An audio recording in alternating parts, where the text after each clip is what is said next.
Bienvenidos a Diseño Humano Fácil, canal de aprendizaje de diseño humano.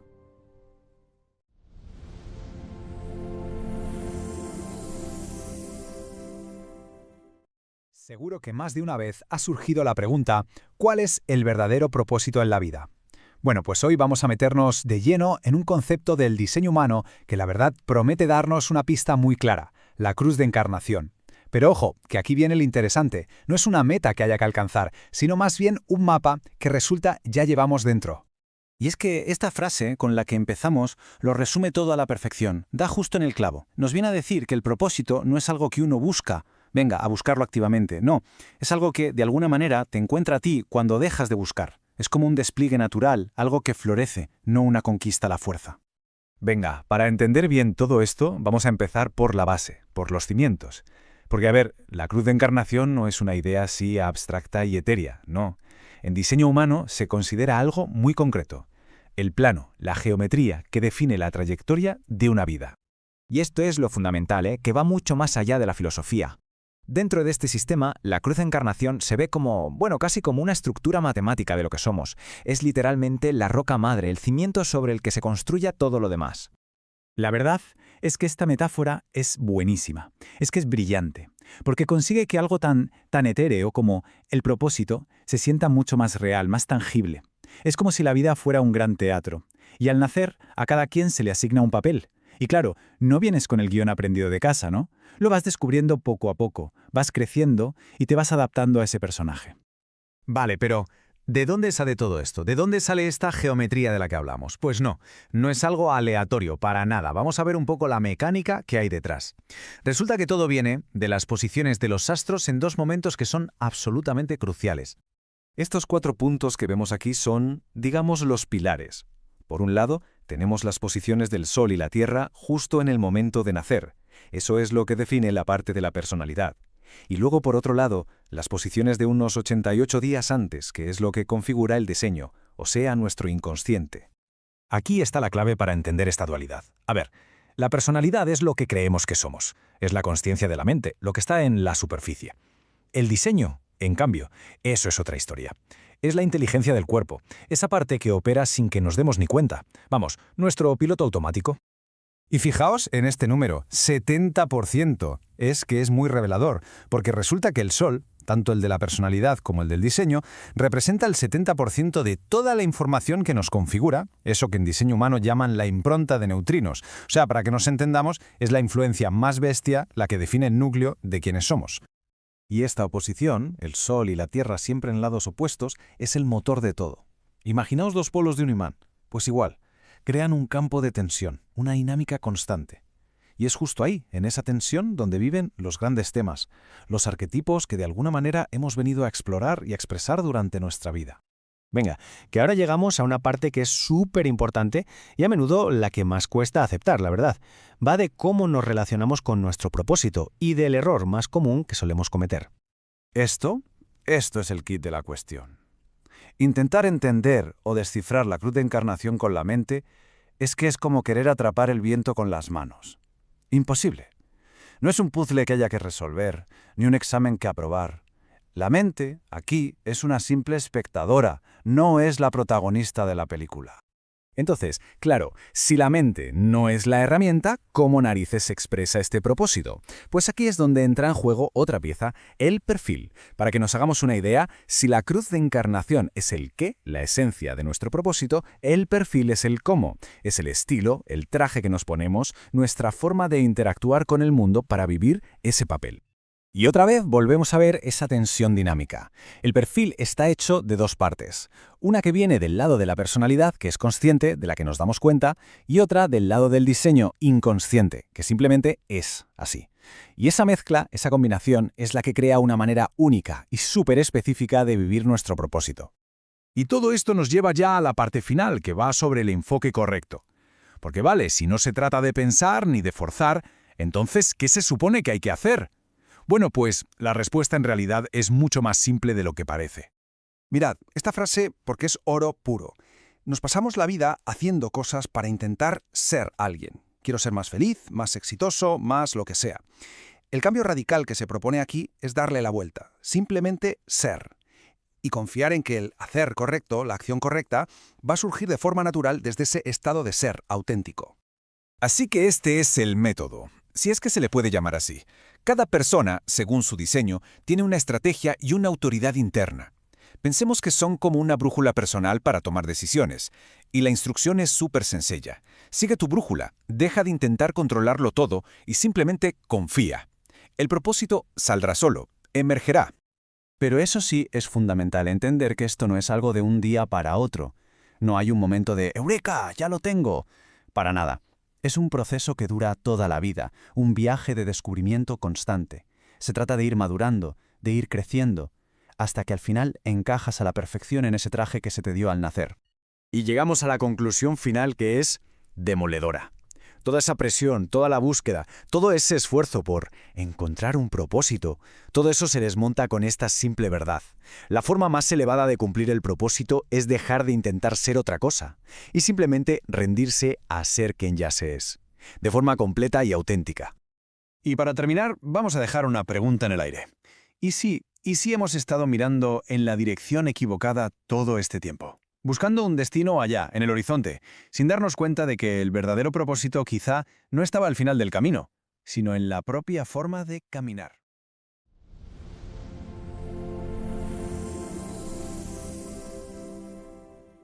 Hoy nos metemos de lleno en uno de los conceptos más fascinantes y, diría yo, más enigmáticos del sistema de diseño humano. Sí, sin duda. La llamada cruz de encarnación. Esa es.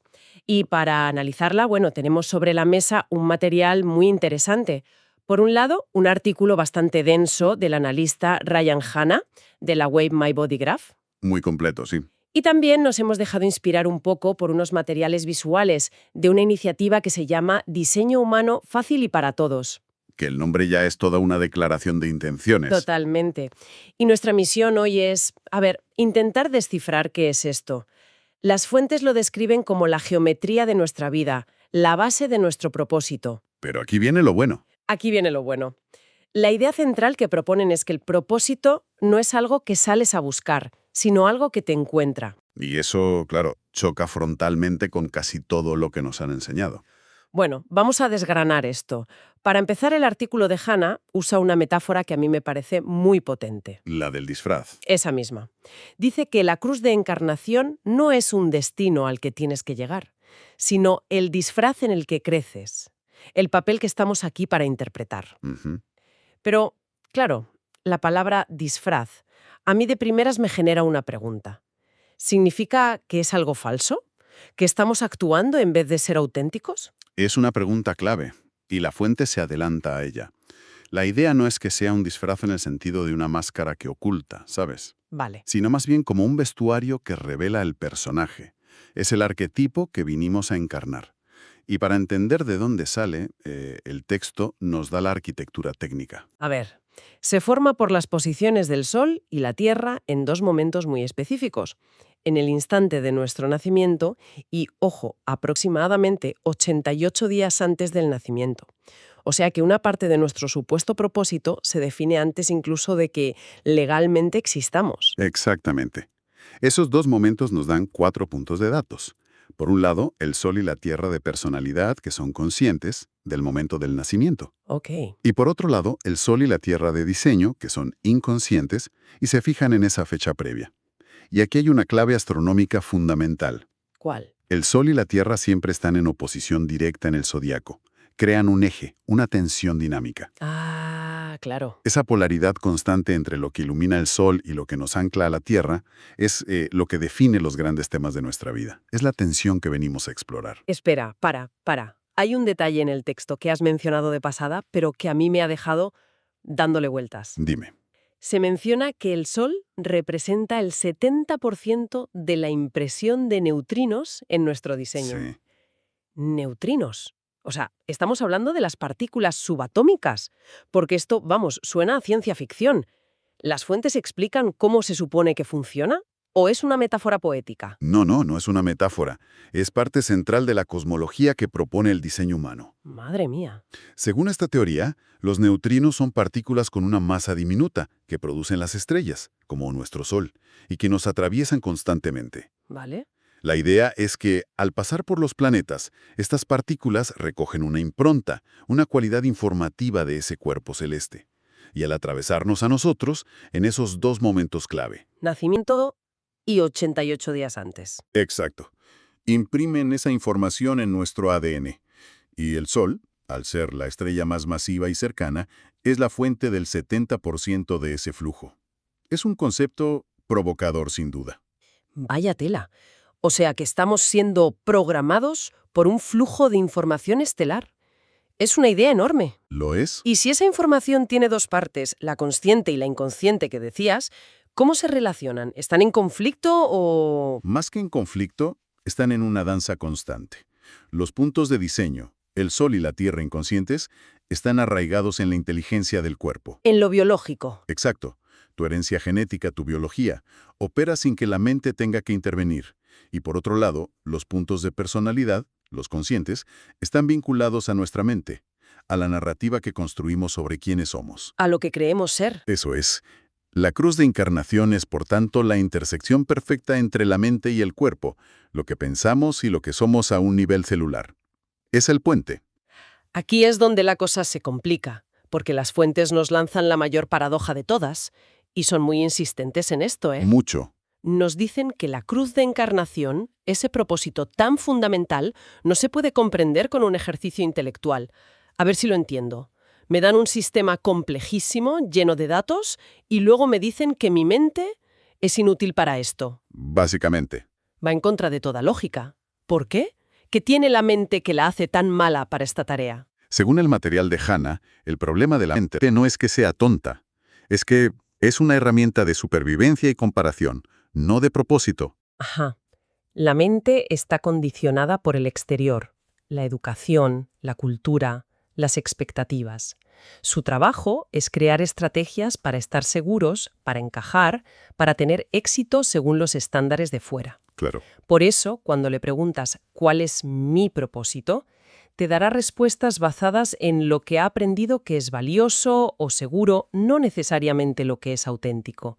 El texto es tajante. La mente no puede guiarte, solo puede ser un fascinado observador. Vaya, entonces si la mente queda fuera de juego, si el director de orquesta de mi vida no puede dirigir esta sinfonía, ¿cuál es la alternativa? ¿Cómo navegamos, no? Eso.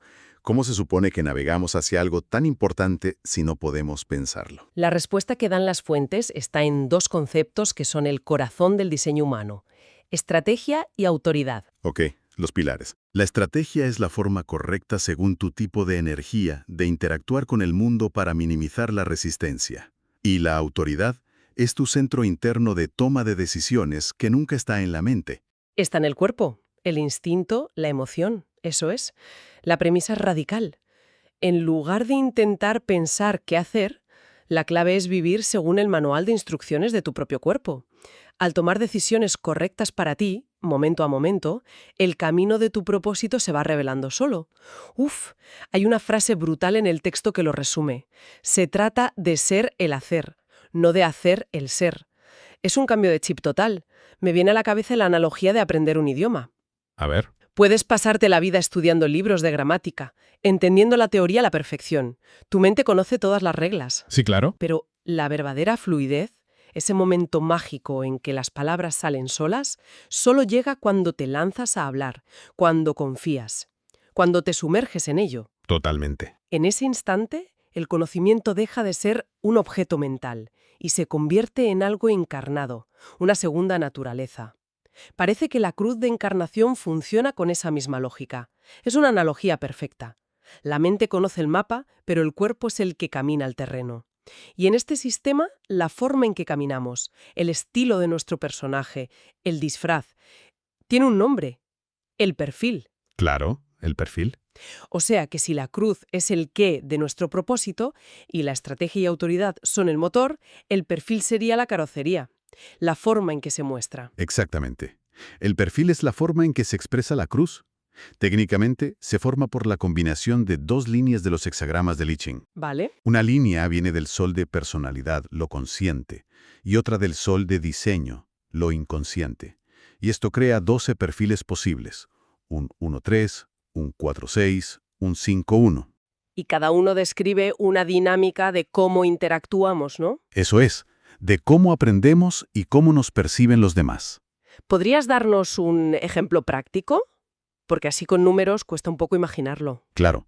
Por ejemplo, alguien con un perfil 1-3, el investigador mártir. ¿Ok? Su forma de vivir el propósito será a través de un proceso de 2 pasos. Primero, necesita investigar, construir una base sólida de conocimiento. Esa es la línea 1.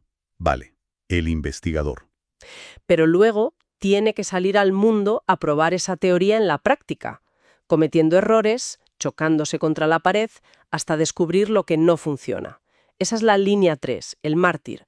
Su propósito se manifiesta a través de la prueba y el error. Entiendo. En cambio, alguien con un perfil 5-1, el hereje investigador, tiene una dinámica opuesta. Los demás proyectan en él la expectativa de que es un salvador que puede traer soluciones prácticas. La línea 5, la proyección. Correcto. Pero para poder ofrecer esas soluciones necesita tiempo a solas para investigar y dominar un tema. La línea 1, otra vez. Su forma de expresar el propósito es muy diferente. Entendido, pero aquí es donde me imagino a la gente volviéndose loca buscando su perfil, el nombre de su cruz, y es justo aquí donde el texto nos lanza una advertencia enorme, ¿verdad? Así es. Y creo que es el punto más importante para no perderse. El texto de Hannah dice, y casi lo suplica, no te quedes atrapado en los nombres o las descripciones. Claro. Existen cientos de cruces, con nombres muy poéticos. La cruz del ángulo derecho del contagio, la cruz del ángulo izquierdo del esfuerzo. Suenan muy evocadores, pero la fuente insiste, son solo punteros, no la cosa en sí misma. Son como el título de un libro, te dan una idea, pero no sustituyen la experiencia de leer la historia. Es que esto es un desafío tremendo para una mente curiosa. Totalmente. El sistema te da un mapa cósmico increíblemente detallado, con nombres, líneas, planetas, un GPS para tu vida. Y justo cuando te pones a estudiarlo, te dice que la única forma de llegar es dejar de mirar el mapa. Guardarlo en el bolsillo y empezar a caminar. Exacto, confiando en tu brújula interna. Es una invitación a soltar el control intelectual, que es casi un acto de fe. Es la prueba definitiva. Te da toda la información que tu mente podría desear y luego te pide que no la uses como guía, sino como confirmación a posteriori. Vale, si juntamos todas las piezas, no podemos usar la mente, los nombres son solo pistas, todo depende de una brújula interna. El mensaje central que se destila es que el camino hacia el propósito no es una conquista. No. No es una cima que hay que escalar. Suena más bien a un acto de rendición. Pero esa palabra, rendición, tiene mala fama. Suena a pasividad, a darse por vencido. Sí, es una confusión muy común. Abordan las fuentes esa posible confusión, que alguien pueda interpretarlo como no hagas nada y espera. Lo abordan de lleno. Y es crucial distinguir rendición de pasividad. La rendición, en este contexto, no es dejar de actuar, es dejar de iniciar la acción desde la mente ansiosa. Ah, vale. Es actuar, pero desde el lugar correcto, que es tu estrategia y autoridad. El vocabulario que utiliza el artículo es muy revelador. Confiar, rendirse, permitir, ser paciente. No es un lenguaje de control. Para nada, es de receptividad. El entendimiento real no se plantea como una meta, es la consecuencia natural de ser tú mismo. Y esa idea de sin esfuerzo también me choca. La vida de la mayoría de la gente está llena de esfuerzo y lucha. Cuando dicen que la expresión del propósito, cuando es auténtica, ocurre sin esfuerzo y de manera hermosa, suena ideal pero poco realista. Claro.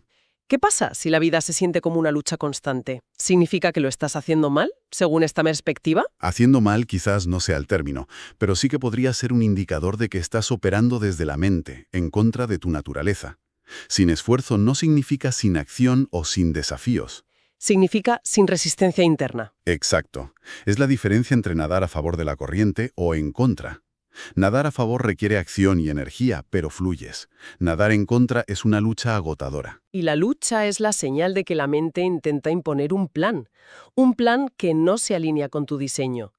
Y esto se conecta con la visión más amplia que presenta el texto. Cada persona, al vivir su diseño, no solo se realiza a sí misma, sino que ocupa su lugar perfecto en el puzzle. Se convierte en una faceta de la totalidad. No hay propósitos mejores o peores. Cada uno es una pieza necesaria. En resumen, y para que quede claro, La cruz de encarnación, tal como nos la presentan, no es un código secreto que haya que descifrar, ¿no? Es el patrón de nuestra vida que emerge de forma natural cuando dejamos de luchar contra nosotros mismos y empezamos a operar siguiendo nuestro manual de usuario interno. La estrategia y la autoridad. Es una invitación a ser mucho más que a entender. Y es interesante ver cómo las dos fuentes, aunque una sea un análisis profundo y la otra materiales más sencillos, apuntan a lo mismo. El lema «diseño humano fácil y para todos» no significa que el sistema sea simple a nivel teórico. No, desde luego que no lo es. Significa que la aplicación debería ser sencilla. Refuerza la idea de que la verdad no está en la complejidad intelectual, sino en la experiencia vivida. Totalmente. Y todo esto nos deja con una reflexión final, una vuelta de tuerca a la pregunta que quizás nos atormenta a todos. Ujú. Las fuentes nos invitan una y otra vez a soltar esa necesidad de la mente de controlar, de definir nuestro propósito. Esto nos lleva a plantearnos una pregunta diferente. Ujú. Sí, quizás la cuestión a reflexionar no es la de siempre. ¿Cuál es mi propósito y cómo lo consigo? Es una pregunta que nace de la mente y que busca un objetivo que conquistar. Exacto. A la luz de todo este material, la pregunta podría ser otra, mucho más sutil y quizás más poderosa. A ver, Si dejara de intentar activamente encontrar o cumplir un propósito, ¿qué surgiría de forma natural en mi vida? ¿quién sería yo? ¿Qué haría? Si soltara la presión de tener que ser alguien importante o cumplir una misión. Eso es. Y sobre todo, ¿cómo me sentiría con eso que surge? Quizás ahí, en esa respuesta, esté la verdadera esencia de todo este mapa cósmico.